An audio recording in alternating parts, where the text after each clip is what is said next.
Bueno, tenemos en pantalla lo que es la tabla para el cálculo del FASAR. Les comento que el FASAR, factor de salario real, es un proceso de cálculo. Este proceso ya está definido por nuestras leyes que nos involucran las prestaciones que como patrones debemos de darle al trabajador. En esta primera hoja, en esta primera parte de nuestro cálculo, vamos a ver los datos básicos para el análisis del FASAR. En la primera parte vamos a tener el total de días realmente pagados al año. Estos van a ser de diferente rubro y vamos a ir viendo cada uno. Primeramente tenemos los días calendario, que son 365, estos marcados por el año en el que estamos trabajando. Solamente hay dos opciones, 365 si es año normal, 366 si es año bisiesto. Hay algunas tablas, algunos análisis del FASAR que nos manejan 365.5, 365.25. ¿Por qué? Porque son obras de duración mayor a un año e involucran un año normal de 365 y un año bisiesto. Esta tabla generalmente, si ya cuando avancemos en el análisis, nos daremos cuenta de que lo ideal sería una tabla para cada trabajador. Sin embargo, para una empresa el desarrollar una tabla por trabajador nos involucraría desarrollar 400, 500 tablas, cosa que va a ser a un periodo determinado de tiempo para la entrega de un presupuesto muy complicada.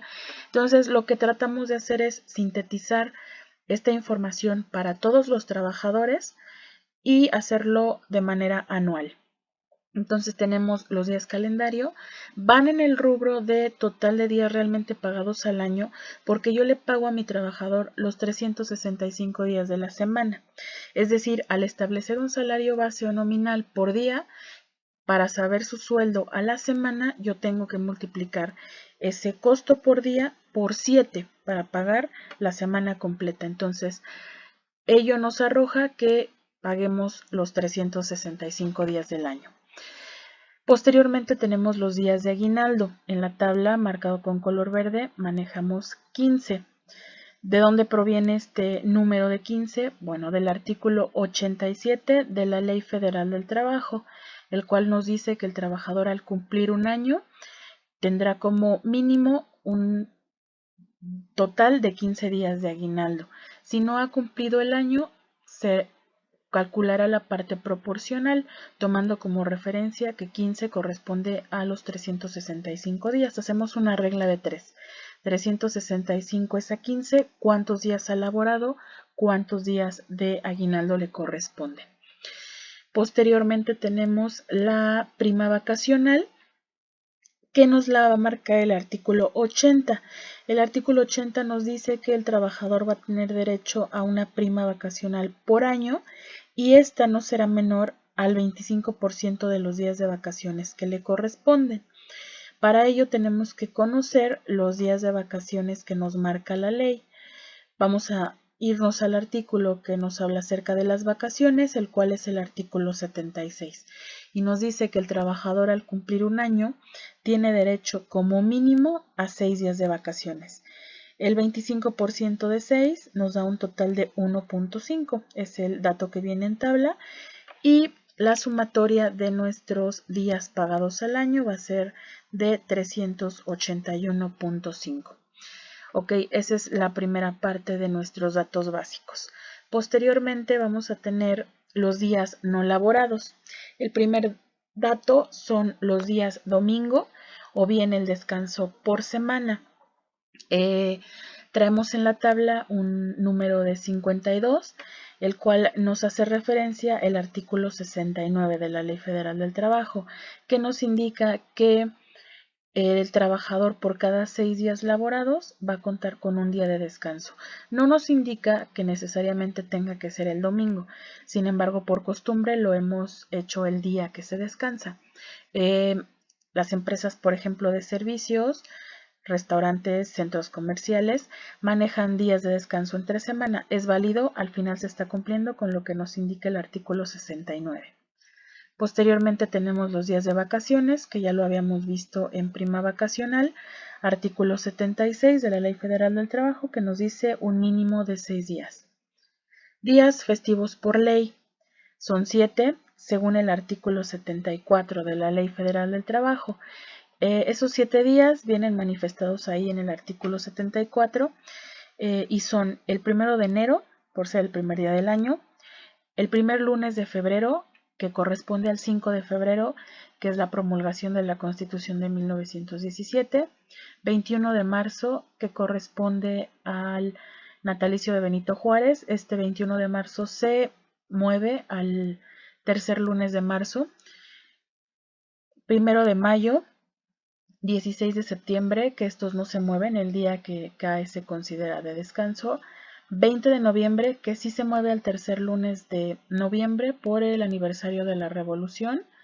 Y 25 de diciembre. Esos son los 7 días que nos marca el artículo 74. Cada 6 años va a haber un octavo día, el cual va a ser el 1 de diciembre, que es el cambio de poder ejecutivo a nivel federal.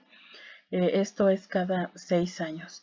Vienen marcados, les reitero, en el artículo 7.4 de la Ley Federal del Trabajo.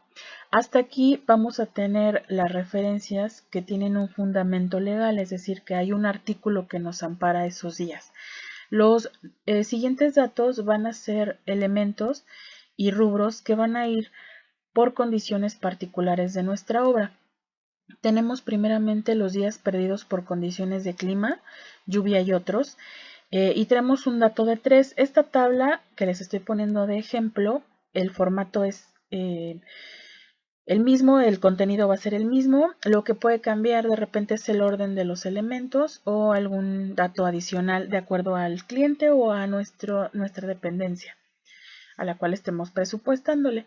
En este caso, en los días perdidos por condiciones climáticas, hay 3 rubros fundamentales para poder determinarlo. Cabe destacar que estos elementos son a criterio. Debemos de tener en cuenta que a partir del tipo de obra que estemos nosotros presupuestando, vamos a forjar el criterio para estos rubros. En el caso de los días por condiciones climáticas, intervienen 3 aspectos fundamentales. Uno, el tipo de obra que estemos presupuestando. Ejemplo, no es lo mismo trabajar una obra en exterior, que el clima nos puede afectar, a una obra en interior. El tipo de obra, la zona geográfica en la cual estemos laborando, ya que la zona geográfica se va a ver afectada directamente por el clima que prepondera en esa zona. El clima y obviamente el periodo de ejecución. Esos son los 3 elementos básicos: tipo de obra, zona geográfica y el periodo de ejecución. Porque no es lo mismo trabajar, por ejemplo, en zona norte, en Sonora, en temporada o en un periodo de ejecución de marzo a julio. No es lo mismo trabajar en Cancún en ese mismo periodo, dadas las condiciones climáticas particulares de la zona geográfica.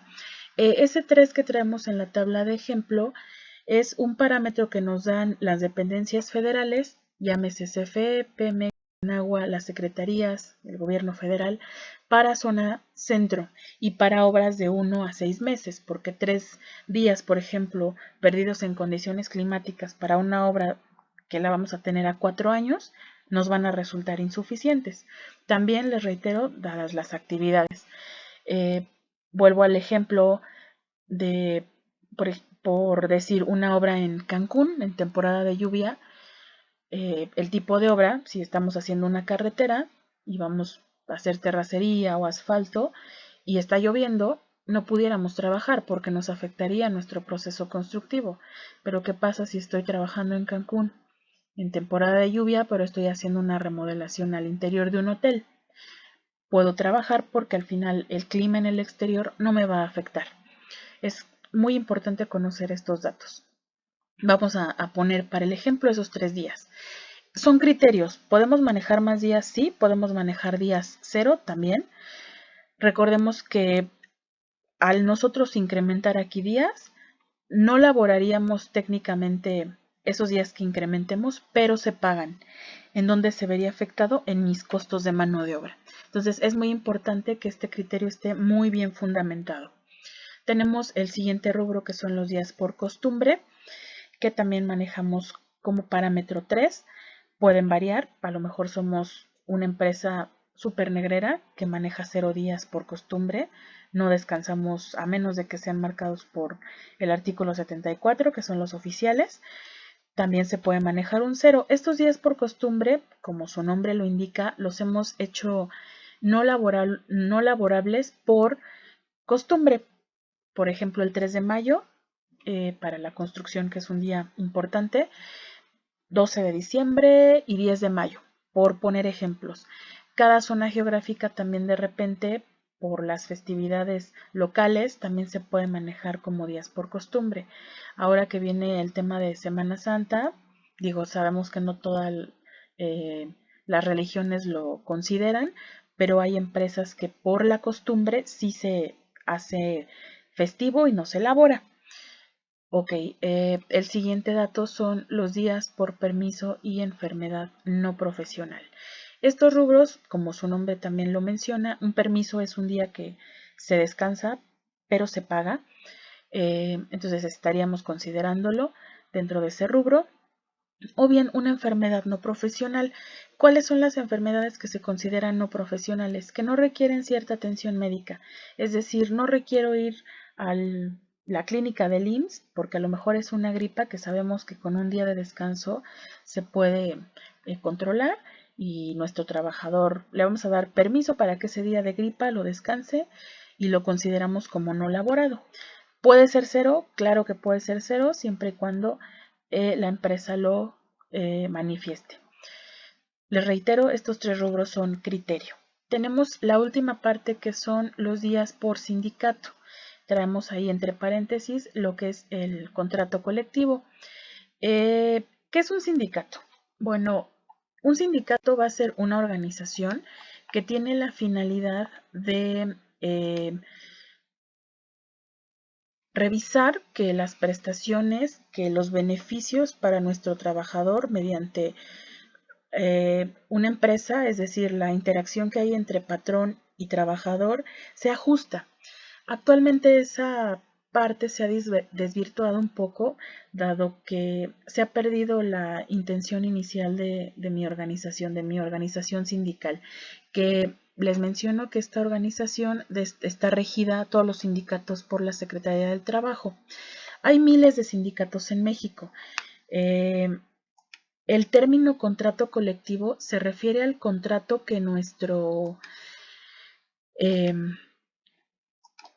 sindicato tiene respecto a las condiciones y a los beneficios y también obligaciones que deberá tener para con nuestro grupo de trabajadores. Ese contrato colectivo es formulado por cada uno de los sindicatos. Entonces, como tal, no hay una prestación constante para el tema de los sindicatos. Por eso es que en la tabla no manejo un número como tal. Les voy a poner un caso en particular, que es Comisión Federal de Electricidad. Cuando hacemos obras para CFE, en muchas de las reglas que tenemos que seguir, que vienen manifestadas en las bases de concurso, que en una sesión posterior les voy a mencionar a qué se refieren las bases de concurso, que muchos de ustedes ya conocerán, nos maneja que al ser una empresa que esté al servicio de CFE, maneje los lineamientos que maneja el sindicato particular de CFE. CFE como tal tiene a su sindicato, el cual es el SUTER, que quiere decir Sindicato Único de Trabajadores Eléctricos de la República Mexicana. Este sindicato se fundó desde hace mucho, desde que era Luz y Fuerza del Centro, y nos manifiesta este sindicato, por ejemplo, por ponerles un ejemplo, que para el personal se manejen también como día de descanso los días sábados.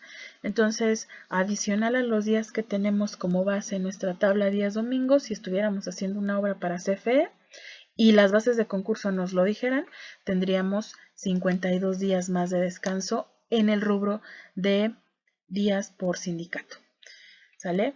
Aquí habría que ver en particular si nuestro cliente o bien la dependencia a la que vamos a trabajar ya tiene un convenio o tiene ya un contrato colectivo con el sindicato que rija la zona de trabajo en la cual vamos a desarrollar las actividades. Ok, terminamos lo que es nuestros días no laborados al año y la sumatoria de esos días, omitiendo obviamente lo que había puesto ahí en días de sindicato, tenemos 72 días no laborados. Recordemos que los espacios que vienen marcados en azul van a ser los días que no tienen un fundamento legal, que son más que nada basándose en criterios. Ok, posteriormente a ello, tenemos el total de días realmente laborados al año, que va a ser la diferencia de mis días calendario restándole los días que no laboro, los 72 días. Entonces, estos 293 son el resultado de mis 365 días calendario menos mis 72 días no laborados.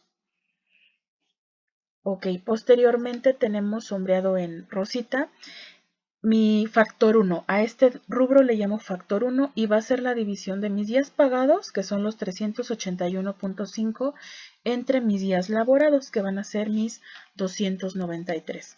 Ese resultado de esa división, estoy dividiendo prácticamente jornada entre jornada o día entre día. Y me da un factor de 1.302048. Si nosotros multiplicáramos nuestro salario nominal o salario base por este factor 1, nos daría nuestro salario con estas prestaciones que nos marca la Ley Federal del Trabajo y las prestaciones que por criterio determinamos. Posteriormente viene lo que es el FSBC, factor salario base de cotización, y este factor es el que se usa para obtener el salario con el cual vamos a calcular las prestaciones del IMSS, que en la parte siguiente veremos cómo se calcula este factor salario base de cotización dividiendo mis días pagados, mis 381.5, entre mis días calendario, que van a ser mis 365 días, es decir, 381.5 entre 365. Y eso me va a dar mi factor de salario base de cotización. Posteriormente, en la parte de abajo con color amarillo, vemos lo que es la unidad de medida y actualización, la UMA. ¿Qué es la UMA? Bueno, es la referencia económica en pesos para determinar la cuantía del pago de las obligaciones y supuestos previstos en las leyes federales de las entidades federativas, así como en las disposiciones jurídicas que emanen de todas las anteriores. Esta UMA se empieza a utilizar en 2017 y está determinada por el INEGI. Anteriormente, y cuando ustedes vean la ley del Seguro Social, van a ver que todas las cuotas las manejaba, se manejaban o se calculaban basándose en el salario mínimo. Dado el incremento que se viene dando a partir del 2016-2017, que fue ya bastante, si calculamos con ese rango lo que es nuestras cuotas, se van a incrementar muchísimo. Entonces, Hacienda junto con el Sistema de Administración Tributaria e INEGI deciden establecer una unidad de medida. Con esta unidad de medida se calculan las aportaciones, las cuotas, por ejemplo, de infracciones, las cuotas patronales para el Seguro Social, etcétera, y cambia cada año. Cada 1 de enero el INEGI dará a conocer cuál va a ser la unidad de medida y actualización para todo ese ejercicio fiscal por año. Y traemos también lo que es el salario mínimo de 123.22 pesos, que recordemos que también cambia cada año y debe de venir en la Gaceta del Diario Oficial. Se publica, les repito, cada 1 de enero. Estos datos los vamos a utilizar a continuación para el cálculo de nuestra cuota patronal, de nuestra obligación obrero patronal, que son todas las cuotas del IMSS. Pasamos a lo que es nuestra tabla para el cálculo de las prestaciones del IMSS. Esta tablita está de la siguiente manera. Tenemos lo que es una clave de categoría, que esta clave de categoría es determinada por el analista de precios, nuestra columna A, y va a ser en función de cada uno de los trabajadores que nosotros estemos utilizando en la obra, que estemos integrando dentro de las cuadrillas, dentro de los grupos de trabajo. Aquí traemos en la tabla un MO que significa mano de obra, 011, que es un número consecutivo. Ok, en la parte inferior a esta primera tabla, les muestro cómo está integrada. Hay un MO011 que ya vimos que está repetido en la tabla siguiente y corresponde a un peón. Estamos manejándole un salario nominal de 214.28, que prácticamente son 1,500 pesos a la semana. 1,500 entre 7 nos da 214.28, que sería su salario sin prestaciones. Ok, estamos manejando aquí el mismo salario nominal en columna B. Posteriormente tenemos lo que es el salario, factor de salario base de cotización, que ya vimos que se obtuvo dividiendo los 381.5 que corresponden a mi días pagados al año entre 365, que son mis días calendario. Este sería una constante. Si nosotros tuviéramos más categorías de mano de obra, ese factor sería constante. Posteriormente, en color amarillo, está sombreado el salario base de cotización. La multiplicación nos indica ahí B por C. B es el salario nominal, C es el factor salario base de cotización y el resultado es de 223.97. Entonces, ese va a ser el salario con el cual se calculan todas las prestaciones de nuestras cuotas. Ok, tenemos la columna E, que va a ser el riesgo de trabajo. ¿Qué es el riesgo de trabajo? Va a ser la clasificación que nos da el Seguro Social respecto a nuestro giro, a nuestra actividad registrada en la Secretaría de Hacienda, y la clasificación. Traemos en la tabla de ejemplo un dato de 7.58875%. Esta prima de riesgo de trabajo es la más alta. ¿Cuál es el rango de primas para riesgos de trabajo para todas las actividades? Va del 0.5% al 7.58.875%. El 0.5 es para las actividades menos riesgosas y de ahí, bueno, va acrecentándose hasta llegar al tope de 7.58.